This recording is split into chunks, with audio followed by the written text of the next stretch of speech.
አንድ ኮፊ ሃውስ ለመክፈት ያሰበ ሰው ምን አይነት ነገሮችን አይምሮ ላይ ዝግጁ አድርጎ መግባት አለበት? ቀስ ብሎ የሚያድግ ቢዝነስ እንጂ በአንዴ ሚሊየን የምታገኝበት አይደለም።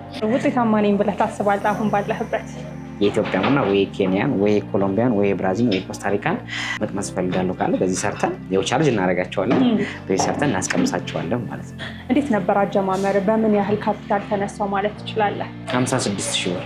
አረታ የሚፈልጉን ስራ ለመስራት ወይ ሲስተሙ አይመቻቸው ነው ወይ ፋይናንሻል ኢሹ አለና ያ ነገር ግን ከሆነ ጊዜ በኋላ ይመጣል። ቆሻሻ ልብስ ልትለብስ ትችያለሽ፣ ከሰው ልታንሺ ትችያለሽ፣ መናቅ ይመጣል ምናምን። ከዛ ነገር ዋጋ ከፍሎ እንዲሰሩ እንዲጀምሩ። ሰላም ተመልካቾቻችን እንደምን አላችሁ? በዛሬ ዝግጅታችን እንግዲህ አንድ ወጣት ጠንካራና ታታሪ የሆነ በስራው ላይ ደግሞ ውጤታማ የሆነ አንድ ወጣት ወደ እናንተ ልናደርስ ብስራተ ገብርኤል አካባቢ ተገኝተናል። እንግዲህ የሚሰራው ስራ ምንድን ነው፣ ያለፈባቸው መንገዶች ምንድን ናቸው የሚሉትን ደግሞ ወደ ውስጥ ገብተን የምናደርሳችሁ ነው የሚሆነው።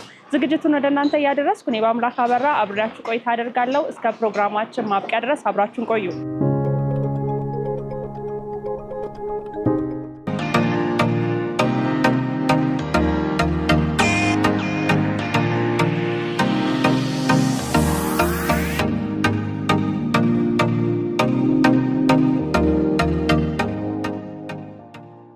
ሰላም እንደምን አለ? እግዚአብሔር ይመስገን። እንዴት አለሽ? እግዚአብሔር ይመስገን። እንግዲህ ዛሬ አንድ ጠንካራ ወጣት ያለፈባቸው መንገዶች ምን ይመስላል የሚለውን ለመቃኘት ነው አንተ ጋር የተገኘ ነው። ከውጭ ጀምሮ ስገባ በጣም ቆንጆ ቤት ነው ያለህ እና በዚህም አድናቆቴን ልግለጽ። አመሰግናለሁ።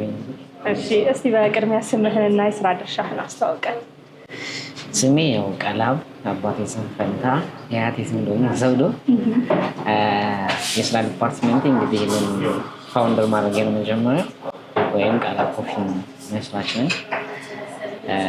ከዛ ጎን ለጎን እንግዲህ ይህን ቤት ራን በማድረግ ደግሞ ጎን ለጎን የተለያዩ ስራዎችን እሰራለሁ። ከነዛ መካከል እንግዲህ ያው የኮንሱልታንሲ ሲስተም፣ ማሰልጠኛ ሲስተም፣ ዜጋ የማፍራት ሲስተም ጎን ለጎን እያደረገ ነው ማለት ነው። በጣም ጥሩ። ልክ ስገባ ምን ተመለከትኩኝ? ኮፊ ኢዝ ኬሚስትሪ የሚል አየሁ። ምን ለማለት ፈልገህ ነው? ከሱ እንነሳ። በቀላሉ ለማስረዳት እንዲህ ኮፊ ኢዝ ኬሚስትሪ ብለን እኛ ስያሜ የሰጠ ነው።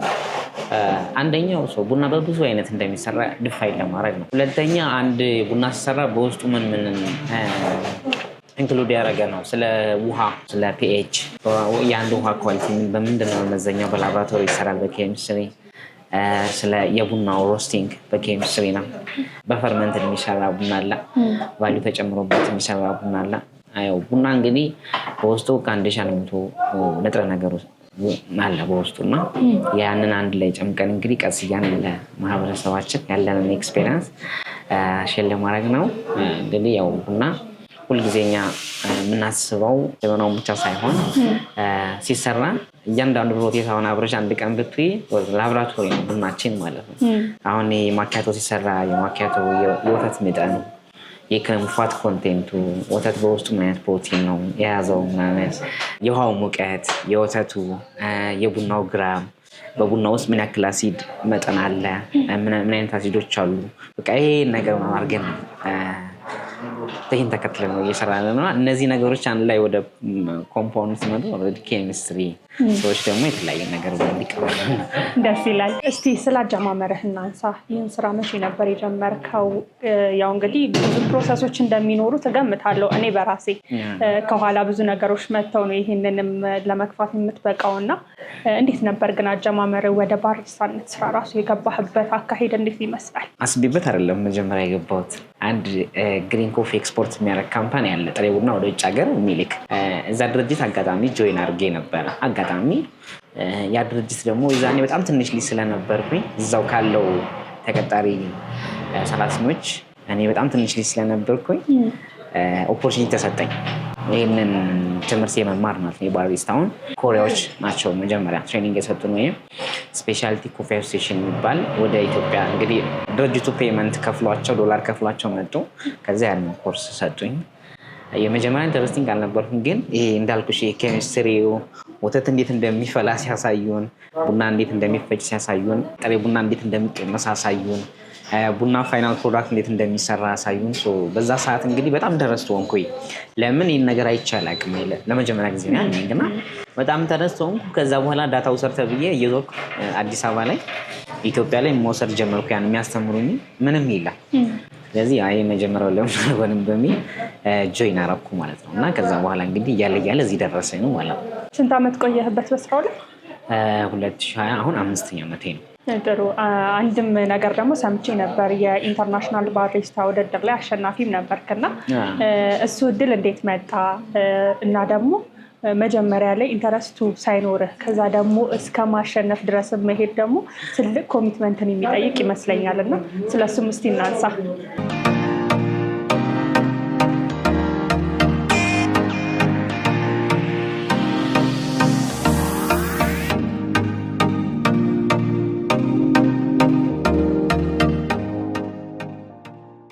ይሄ የባሪስታ ውድድር ወይም የአንድ ጥሩ ቡና ፕሮቫይድ የሚያደርግ ባሪስታ ውድድር አፍካ የሚባል አለ፣ ወይም ይሄ አፍሪካን ኮፊ አሶሲዬሽን የሚል እንደዚህ አይነት ፕሮግራም አለ በየአመቱ። አሁን ዘንድሮ ራሱ ታንዛኒያ ያለ እና የዛኔ ኢትዮጵያ ነበር የተካሄደው።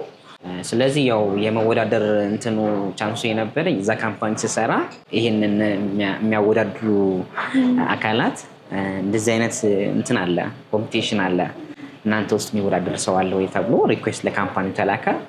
ከዛ እኔ እንግዲህ ፎርማት ሞላሁ ማለት ነው። ከ3 ወር በፊት ነው የመጣልኝ እንትኑ ሪኩዌስቱ።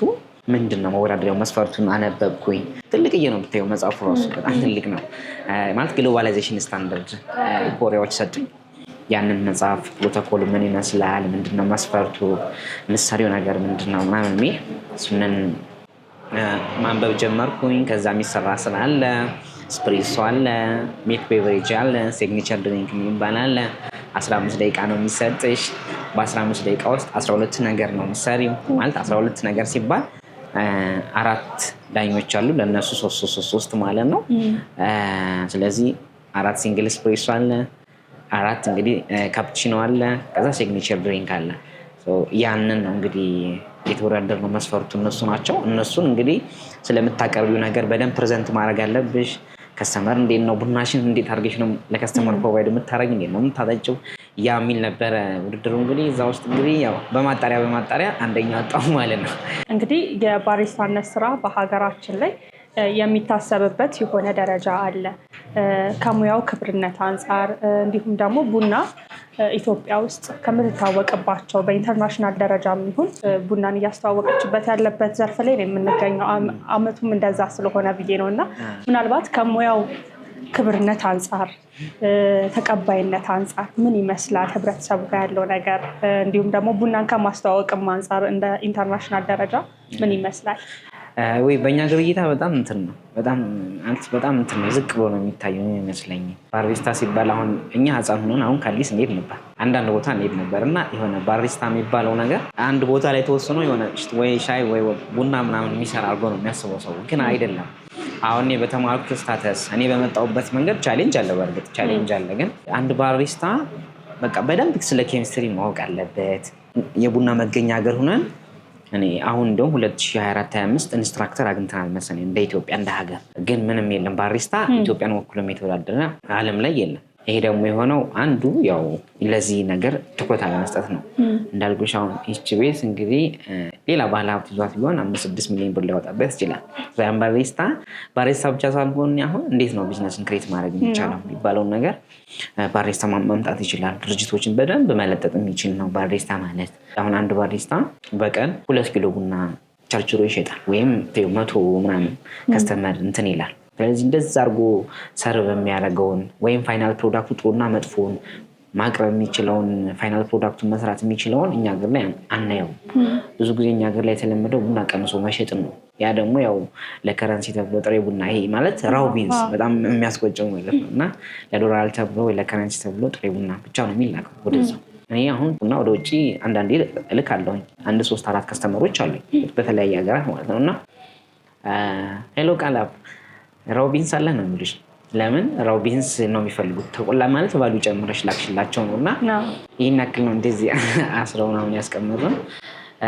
አሁን ግን ቀስ በቀስ እያለ እንግዲህ ያው የመናቃት ስሜቱ አለ። አሁን ባሪስታ የሚለው ምንድነው? ባሪስታ የሚለው ምንድነው ማለት በትንሹ ነው ማየት ይቻላል ማለት ባሪስታ ሆኜ ብዙ ነገር ተምሬ ድርጅት አቋቁሜ በዚሁ ትሬኒንግ እየሰጠን ብዙ ዜጋዎችን እያፈራ ነው እና ይሄ ነው እንግዲህ ባሪስታ ማለት የአንድን ቡና ፋይናል ፕሮዳክት ሆስፒታሊቲ የሚያመጣ ነው። ብዙ ዓለማት ሀገሮች እነ ኮሎምቢያ፣ እነ ብራዚል፣ እነ ኮስታሪካ ብዙ ዓለም ላይ ቡና ያቀርባሉ የሚባሉ ሀገሮች ሪፕሬዘንት አላቸው ማለት ቡናቸውን እየዞረ የሚያስተዋውቅ የእኛም ቡና እነሱ ናቸው የሚያስተዋውቅ። ያም ደግሞ አድቫንቴጃችን ዩኒክ የሆነ ፍሌቨር ስላለን ነው እንጂ እንደሌላው ሀገር አሁን ኖርማል ቡና ቢሆን አክቹዋሊ እንደዚህ ከረንሲ አያመጣም ነበር። በዚህ ድክመታችን ማለት ነው እና የባሪስታ ቫልዩ እኛ ሀገር ላይ ትንሽ ይመስለኛል እይታችን እንጂ በጣም ከባድ ስራ ነው። ውጣ ውረዶች ይኖሩታል ማንኛውም ስራዎች እና ቃላብ አንተ ወደዚህ ስራ ስትገባ ምን አይነት ውጣ ውረዶችን አሳልፈሃል?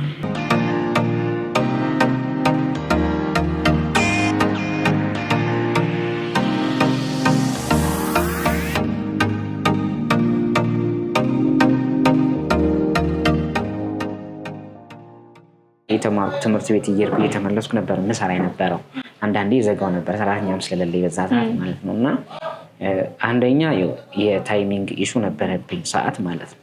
ሁለተኛ ፋይናንሻል፣ ሶስተኛ ኢነርጂ ራሱ ሲስተሙ በምሰራው ስራ የፕሮዳክሽን ብቻ ቻሌንጅ አለው። እንዲሁም እንደዚህ እንደኛ ሀገር ሲስተሙ እንትን ባላለበት ሀገር ላይ ስራ ፈጣሪ ሆኖ ህብረተሰቡ ገና እየለመደ ያለውን ፕሮዳክት ይዘሽ ምናምን ገብተሽ በጣም ብዙ ቻሌንጅ አለው። ግን እግዚአብሔር ይመስገን እንግዲህ አሁን እዚህ ደርሰናል። ጥሩ ውጤታማ ነኝ ብለህ ታስባለህ አሁን ባለህበት? አዎ በጣም ውጤታማ ነኝ ብዬ ነው የማስበው። ለምን አሁን የቤት መጀመሪያ ስንከፍተው በቀን 800 ብር ነበር የምንሰራው። ከዛ እያለ ኦልሬዲ 10 ምናምን ገብተዋል። ያ ማለት እኔ ስጀምረው ብቻዬን ነበርኩ። እዚህ ስጀምረው አሁን 5-6 ሰራተኞች አሉኝ። ለዚህ ያ ማለት እንግዲህ እኔ ማውሶ አፒ በጣም በዛ ወደዋለሁ። በዛ ደግሞ ኢንካም አለው። በጣም መስፋት የሚችልም የቢዝነስ ሞዴል ስለሆነ ማለት ነው። ጥሩ እንግዲህ የኛም ዓላማ አሁን ወጣቶችን የምንጋብዝበት አንደኛው ምክንያታችን ወጣቶች አሁን ላይ ምን እንስራ የሚሉበት ጊዜ ላይ ነው የምንገኘው።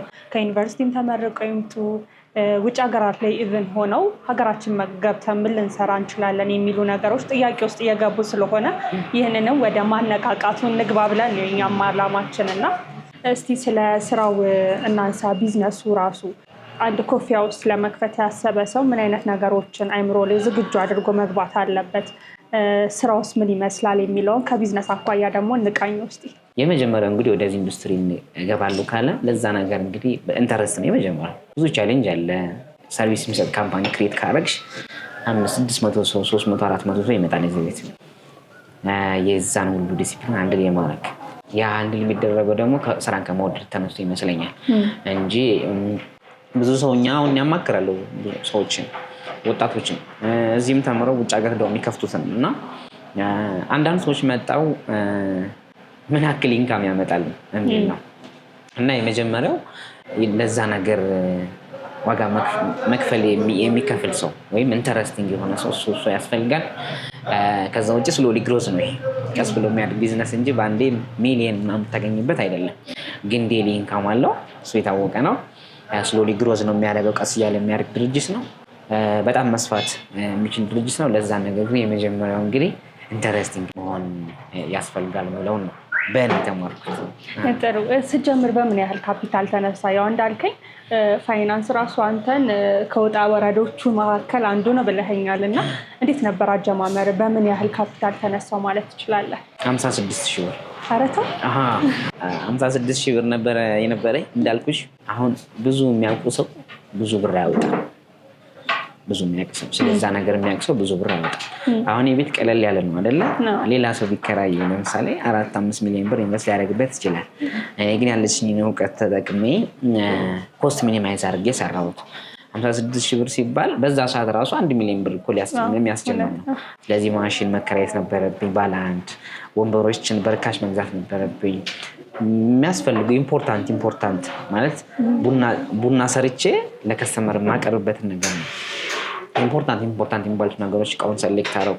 ኳንቲቲ ያላየው ሚዛን እቃ ስገዛ ትንሽ የነበረ የገዛሁት ስለዚህ ያ ነገር የሆነው ምንድነው ስለዛ ነገር ስታውቂው ነው። እንግዲህ የባሪስታነት ስራ ከጤና አኳያ ምን አይነት ነገሮች አሉ? ከጀርባ ብዙ ነገር ሊመጣ ይችላል ብዬ ገምታለሁ።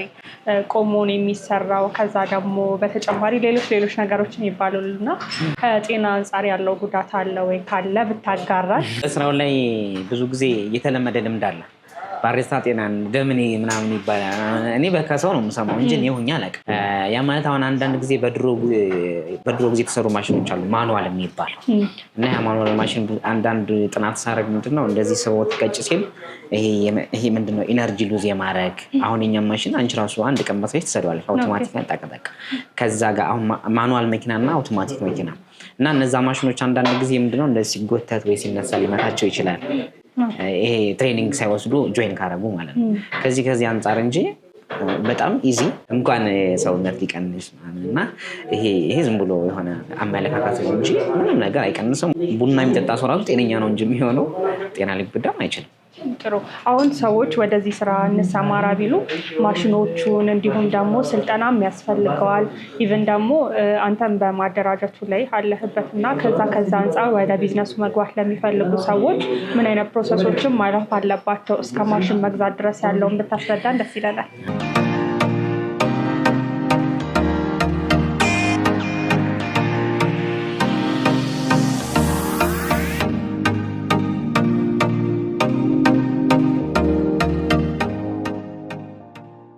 የመጀመሪያው እንግዲህ እኛ ሀገር ላይ ትንሹ ምንድነው ይሄ የቡና ስራ ቀለል ያለ ቢዝነስ አድርጎ የማሰብ ነው። ቀላል አይደለም። ቀለል አድርጎ የማሰብ ምንሽ አሁን ይሄ የተለመዳለ በየኳርቱ እህቶቻችን ቡና ይሸጣሉ። ያ ቀላል ይመስላል በዛ ስታንዳርድ መስራት፣ ግን ያ መስራት የትም አይደርስሽም። የመጀመሪያው እንግዲህ ዴሊ ሪሰርች ማድረግ ነው። ከኛ ከመምጣታቸው በፊት አንድ ቡና ኬት ተነስቶ ኬት አድርጎ ምንድነው የማጠጣው እሱን ከጨረሱ በኋላ ማቴሪያሉ በጣም ቀላል ነገር ነው። ፋይናንሻል ራሱ ኢሹ ቢኖርብሽ እኮ ሀፋፍ ከፍለሽ ራሱ ማሽን ትገዣለሽ። እኔ እንደዛ ነው ያደረኩት። ለምሳሌ ሙሉውን አልከፈልኩም 600 ምናምን ሺህ ብር ማሽን ስገዛ። ከዛ ውጭ ግን አሁን እኔ ጋር እንደው መክፈት ቢፈልጉ ቢመጡ ማሽን የሚገኝበትን ቦታ እኔ ራሱ ኤጀንት ነኝ እዚህ ማሽኑ ማለት ነው። ያው ሁለተኛው የቤት ኪራይ ነው።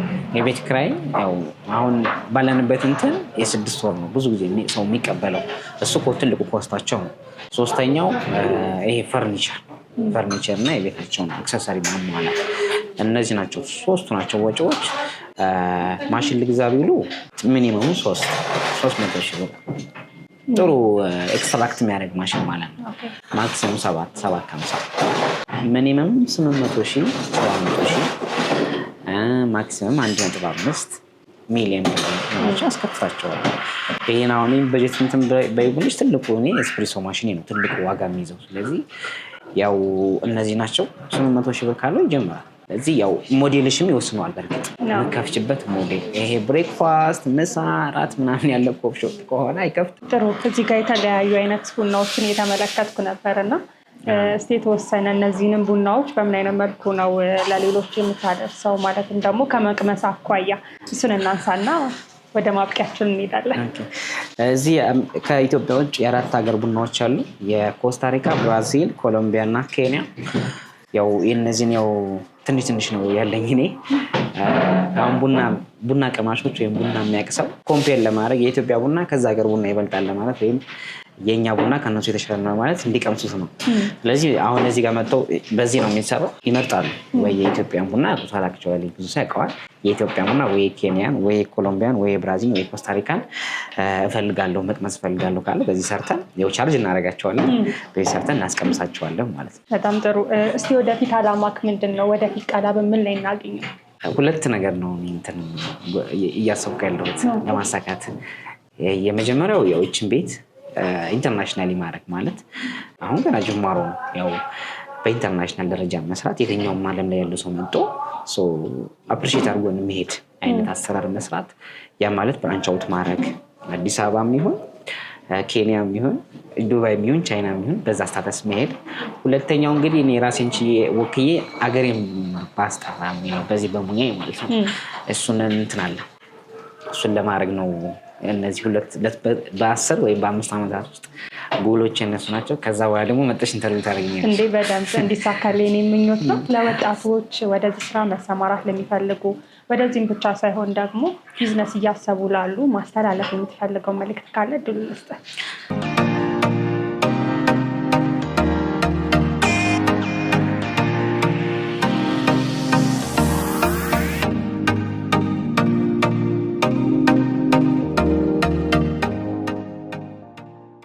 በርግጥ የምትፈልጊውን ስራ ለመስራት ይሄ እንትኑ ላይ ሲስተሙ ላይ መች ይችላል።